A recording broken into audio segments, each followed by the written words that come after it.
Hello, Mark. My name is Vivian, and I'm number 24. I'm a freshman. This is a speech from Toni Mac, the laws that sex workers really want. I want to talk about sex for money. I'm not like most of the people you have heard of speaking about prostitution before. I'm not a police officer or a social worker. I'm not an academic, a journalist, or a politician. And as you'll probably have picked up from Maron's blurb, I'm not a nun either. Laughter. Most of those people would tell you that selling sex is degrading, that no one would ever choose to do it, that it's dangerous. Women get abused and killed. In fact, most of those people would say there should be a law against it. Maybe that sounds reasonable to you. It sounded reasonable to me until the closing months of 2009, when I was working two dead-end minimum wage jobs. Every month, my wages would just replenish my overdraft. I was exhausted and my life was going nowhere. Like many others before me, I decided sex for money was a better option. Now, don't get me wrong. I would have loved to have won the lottery instead, but it wasn't going to happen anytime soon, and my rent needed paying. So I signed up for my first shift in a brothel. In the years that have passed, I've had a lot of time to think. I've reconsidered the ideas I once had about prostitution. I've given a lot of thought to consent and the nature of work under capitalism. I've thought about gender inequality and the sexual and reproductive labor of women. I've experienced exploitation and violence at work. I've thought about that's needed to protect other sex workers from these things. Maybe you've thought about them too. In this talk, I'll take you through the four main legal approaches applied to sex work throughout the world and explain why they don't work. Why prohibiting the sex industry actually exacerbates every harm that sex workers are vulnerable to. Then I'm going to tell you about what we as sex workers actually want. The first approach is full criminalization. Half the world, including Russia, South Africa, and most of the US, regulates sex work by criminalizing everyone involved. So that's seller, buyer, and third parties. Lawmakers in these countries apparently hope that the fear of getting arrested will deter people from selling sex. But if you're forced to choose between obeying the law and feeding yourself for your family, you're going to do the work anyway and take the risk. Criminalization is a trap. It's hard to get a conventional job when you have a criminal record. Potential employers won't hire you. Assuming you still need money, you'll stay in the more flexible informal economy. The law forces you to keep selling sex, which is the exact opposite of its intended effect. Being criminalized leaves you exposed to mistreatment by the state itself. In many places, you may be coerced into paying a bribe or even into having sex with a police officer to avoid arrest. Police and prison guards in Cambodia, for example, have been documented subjecting sex workers to what can only be described as torture. Threats at gunpoint, beatings, electric shocks, rape, and denial of food. Another worrying thing, if you are selling sex in places like Kenya, South Africa, or New York, a police officer can arrest you if you are caught carrying condoms, because condoms can legally be used as evidence that you are selling sex. Obviously, this increases HIV risk. Imagine knowing if you are busted carrying condoms, it will be used against you. It's a pretty strong incentive to leave them at home, right? Sex workers working in these places are forced to make a tough choice between risking arrest or having risky sex. What would you choose? Would you pack condoms to go to work? How about if you're worried the police would rape you when he got you in the van?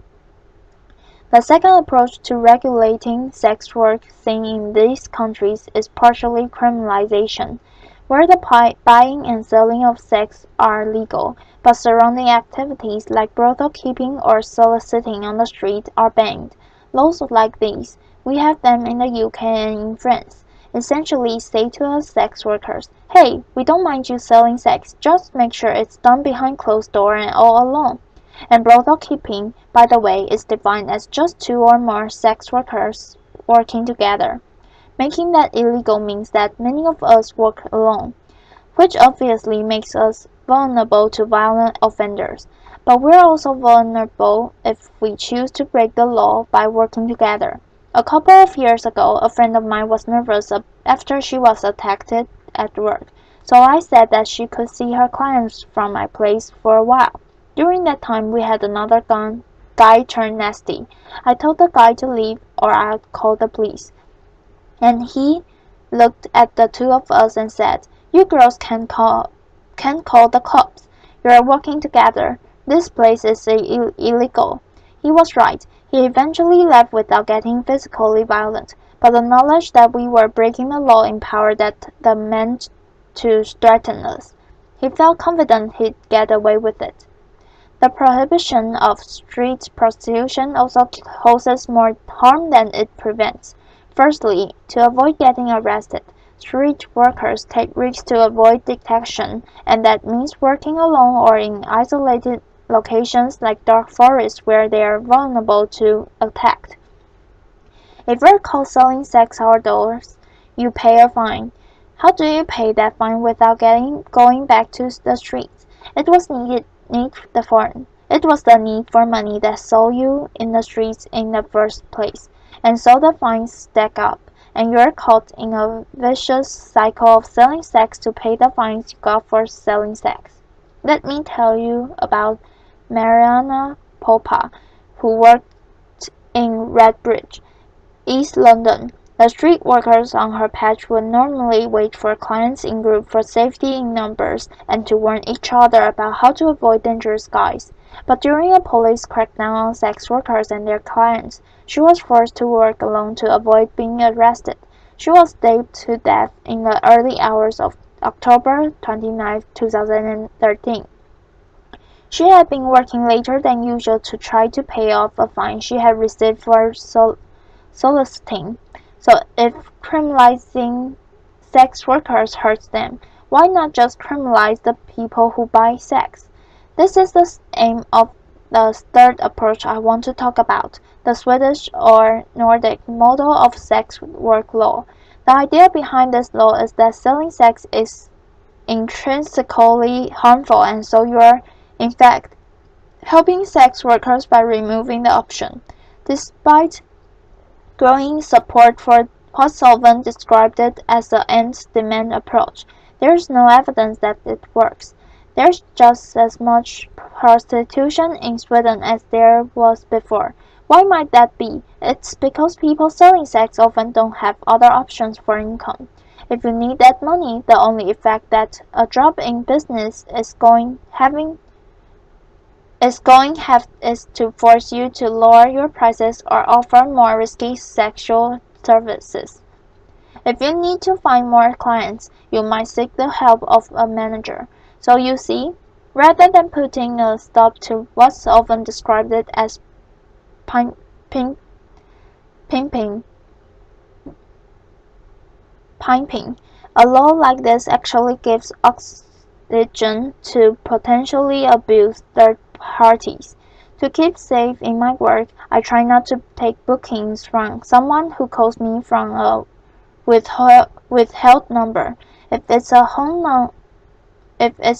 or a hotel visit, I try to get a full name and details. If I work under the Swedish model, a client would be too scared to give me that information. I might have no other choice but to accept a booking from a man who is untraceable if he later turns out to be violent. If you need their money, you need to protect your clients from the police. If you work outdoors, that means working alone or in isolated locations, just as if you were criminalized yourself. It might mean getting into cars quicker, less negotiating time means snap decisions. Is this guy dangerous or just nervous? Can you afford to take the risk? Can you afford not to? Something I'm often hearing is prostitution would be fine if we made it legal and regulated it. We call that approach legalization. and is used by countries like the Netherlands, Germany, and Nevada in the US, but is not a great model for human rights. And in state-controlled prostitution, commercial sex can only happen in certain legally designated areas or venues. The sex workers are made to comply with special restrictions like registration and forced health checks. Regulation sounds great on paper, but politicians deliberately make regulation around the sex industry expensive and difficult to comply with. It creates a two-tier system: legal and illegal work. We sometimes call it backdoor criminalization. Rich, well-connected brothel owners can comply with the regulations, but more marginalized people find those hoops impossible to jump through. And even if it's possible in principle, getting a license or proper venue takes time and costs money. It's not going to be an option for someone who's desperate and needs money tonight. They might be a refugee or fleeing domestic abuse. In this two-tiered system, the most vulnerable people are forced to work illegally, so they are still exposed to all the dangers of criminalization I mentioned earlier. So, it's looking like all attempts to control or prevent sex work from happening makes things more dangerous for people selling sex. Fear of law enforcement makes them work alone in isolated locations, and allows clients and even cops to get abusive in the knowledge they'll get away with it. Fines and criminal records force people to keep selling sex, rather than enabling them to stop. Crackdowns on buyers drive sellers to take dangerous risks and into the arms of potentially abusive managers. These laws also reinforce stigma and hatred against sex workers. When France temporarily brought in the Swedish model 2 years ago, ordinary citizens took it as a cue to start carrying out vigilant attacks against people working on the street. In Sweden, opinion surveys show that significantly more people want sex workers to be arrested now than before the law was brought in. If prohibition is this harmful, you might ask, why it was so popular? Firstly, sex work is always has been a survival strategy for all kinds of unpopular minority groups: people of color, migrants, people with disabilities, LGBTQ people, particularly trans women. These are the groups most heavily profiled and punished through prohibitionist law. I don't think this is an accident. These laws have political support precisely because they target people that voters don't want to see or know about. Why else might people support prohibition? Well, lots of people have understandable fears about trafficking. Folks think that foreign women kidnapped and sold into sexual slavery can be saved by shutting the whole industry down. So let's talk about trafficking. Forced labor does occur in many industries, especially those where the workers are migrants or otherwise vulnerable, and this needs to be addressed. But it's best addressed with legislation targeting those specific abuses, not an entire industry. When 23 undocumented Chinese migrants drowned while picking cockles in Morecambe Bay in 2004, there were no calls to outlaw the entire seafood industry to save trafficking victims. The solution is clearly to give workers more legal protections, allowing them to resist abuse and report it to authorities without fear of arrest. The way the term trafficking is thrown around implies that all undocumented migration into prostitution is forced. In fact, many migrants have made the decision, out of economic need, to place themselves into the hands of people smugglers. Many do this with the full knowledge that they'll be selling sex when they reach their destination, and yes, it can often be caused that these people smugglers demand exorbitant fees, coerce migrants into work they don't want to do and abuse them when they're vulnerable. That's true of prostitution, but it's also true of agricultural work, hospitality work, and domestic work. Ultimately, nobody wants to be forced to do any kind of work, but that's a risk many migrants are willing to take because of what they are leaving behind. If people were allowed to migrate legally, they wouldn't have to place their lives into the hands of people smugglers. The problems arise from the criminalization of migration, just as they do from the criminalization of sex work itself. This is a lesson of history. If you try to prohibit something that people want or need to do, whether that's drinking alcohol or crossing borders or getting an abortion or selling sex, you create more problems than you solve. Prohibition barely makes a difference to the amount of people actually doing those things, but it makes a huge difference as to whether or not their safety when they do them. Why else might people support prohibition? As a feminist, I know that the sex industry is a site of deeply entrenched social inequality. It's a fact that most buyers of sex are men with money, and most sellers are women without. You can agree with all that, I do, and still think prohibition is a terrible policy. In a better, more equal world, maybe there would be far fewer people selling sex to survive, but you can't simply legislate a better world into existence. If someone needs to sell sex because they're poor, or because they're homeless, or because they're undocumented and they can't find legal work, taking away that option doesn't make them any less poor or house them or change their immigration status.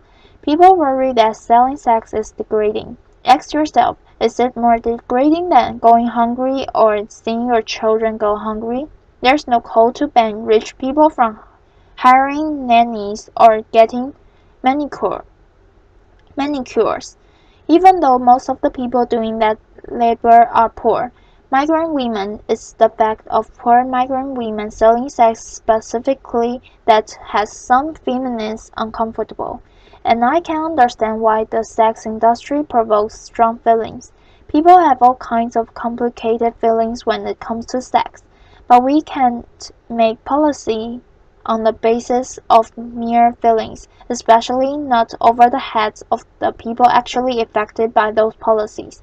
If we get fixated on the abolition of sex work, we end up worrying more about the particular manifestation of gender inequality, rather than about the underlying causes. People get really hung up on the question, well, would you want your daughter doing it? That's the wrong question. Instead, imagine she is doing it. How safe is she at work tonight? Why isn't she safer? So we've looked at full criminalization, partial criminalization, the Swedish or Nordic model, and legalization, and how they all cause harm.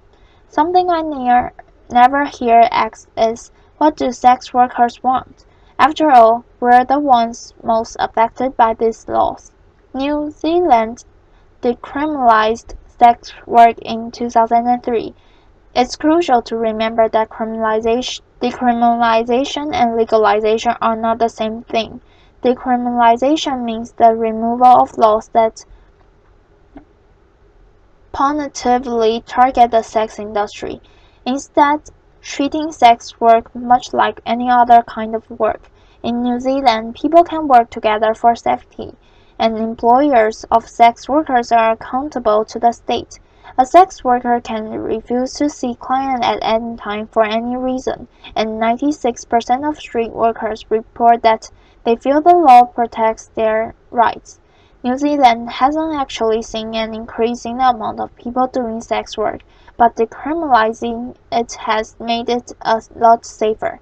But the lesson from New Zealand isn't just that its particular legalization is good, but that crucially, it was written in collaboration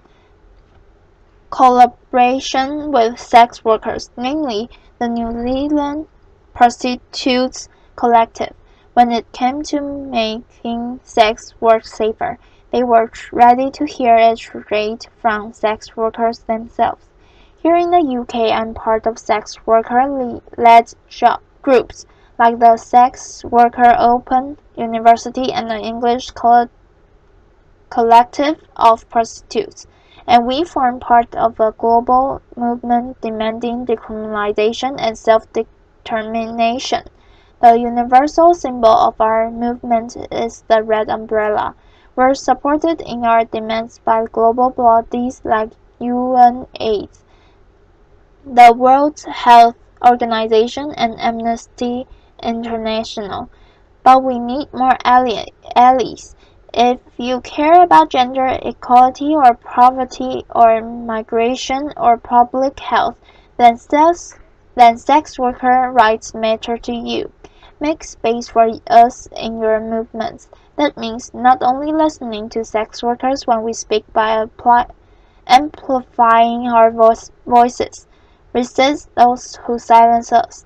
Those who say that a prostitute is either too victimized too damaged to know what's best for herself, or else too privileged and too removed from real hardship, not representative of the millions of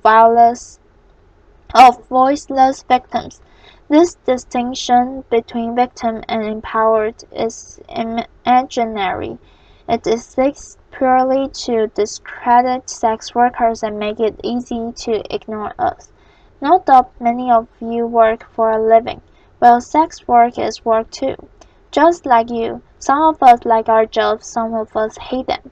Ultimately, most of us have mixed feelings. But how we feel about our work isn't the point, and how others feel about our work certainly isn't.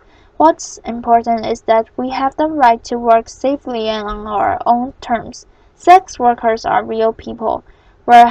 We've had complicated experiences and complicated responses to those experiences, while our demands are not complicated. You can ask expensive escorts in New York City, brothel workers in Cambodia, street workers in South Africa, and every girl on the roster at my old job in Soho, and they will all tell you the same thing. You can speak to millions of sex workers and countless sex work-led organizations. We want full decriminalization and labor rights as workers. I'm just one sex worker on the stage today, but I'm bringing a message from over the world. Thank you. Applause.